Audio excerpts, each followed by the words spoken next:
Angelina's Halloween by Holabird&Helen Craig.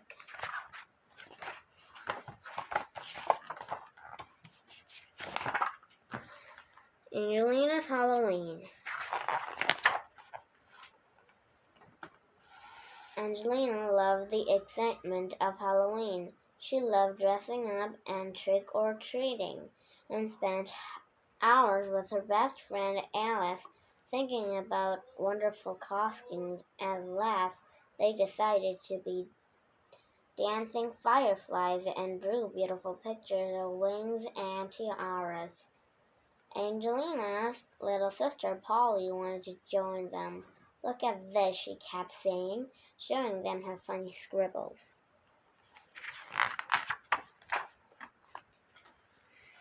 Mrs. Mousling helped them make their delicate costumes, and when the wings and tiaras were done, Angelina and Alice practiced flying around and around the cottage. Polly tried to fly too, but kept crashing into Angela's wing. "Why do you always copy me?" Angelina stamped her foot. Polly hugged her head. "I want wings," she cried. "You're too little," exclaimed Angelina. "But you could be something really scary." Mrs. Mousling found a sheet, and Angelina showed Polly how to be a spooky Halloween ghost. On Halloween evening, Angelina and her friend played scary games, and Mrs. Mousling made them a bubbly witch's brew and delicious goblin biscuits. When Mr. Mousling came home with an enormous pumpkin, the two fireflies and the little ghost gave him quite a fright.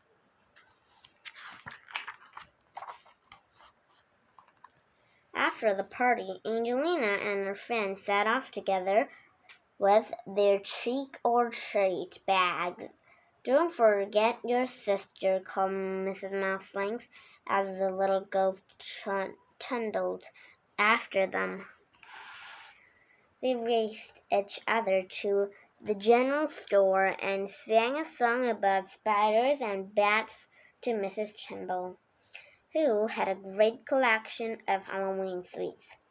Then they went to scare Mrs. Lily, the ballet teacher, who waved her wand and gave them each a lollipop. They were about to play a Halloween trick on Mrs. Hodgepodge when all of a sudden, boo! Two red devils leaped out, and then from behind an apple tree, Angelina once full, and quickly recognized Spike and Sammy. "We're not afraid of you," she laughed. "I'll bet you're scared of that house," teased Spike, pointing up the lane. "It's haunted."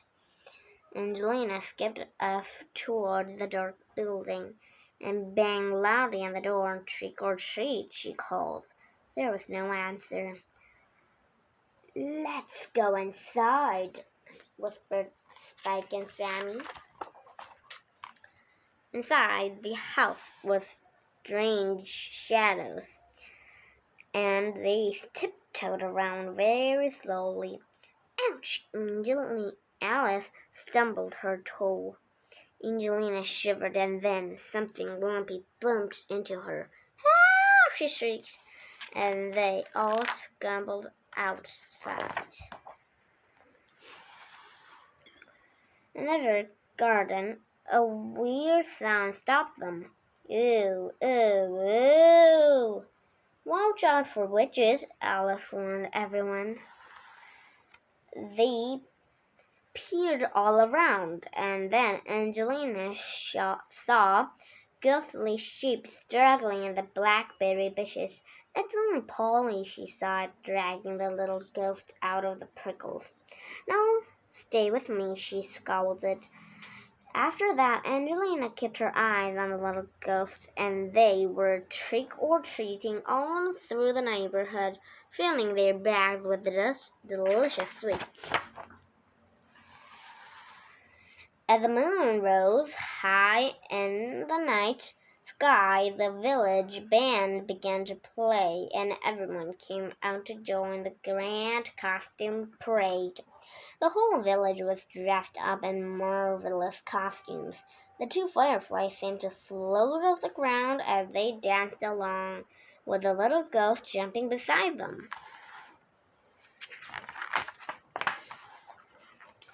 At the end of the evening, Mrs. Lily proudly handed out prizes. The two fireflies and the little ghost won the special award for Halloween dancing, she announced. Hooray! Shouted the ghost, leaping up and down. But you, Henry, gasped Angelina. Where's Polly? Angelina dashed up the street to Mrs. Trimble's general store, but all the village shops were closed. She ran to Mrs. Hotterpuss's cottage, but nobody was home. Then a fuzzy monster skipped by. Have you seen a little ghost? Angelina asked, but the monster shook his head sadly. Angelina raced up and down through all the streets in the village, until at last she reached the haunted house. There she found Polly sitting on the steps, sharing the goodies from her trick-or-treat bag with three little friends dressed as withers. My tummy feels funny, Polly whimpered. Angelina shook her head. You shouldn't eat your sweet so fast, she said. Anyway, you really scared me. Did I? Polly smiled. On the way home, Polly and Angelina held hands. Next Halloween, can I be a firefly just like you? She asked. Next Halloween, I think I'll be an acrobat, said Angelina. Can I, Polly began, be an acrobat too? First, I'll have to show you some of my tricks, Angelina smiled. And the very next day, she did. The end of the book, Angelina's Halloween, by Catherine Holabird and Helen Craig.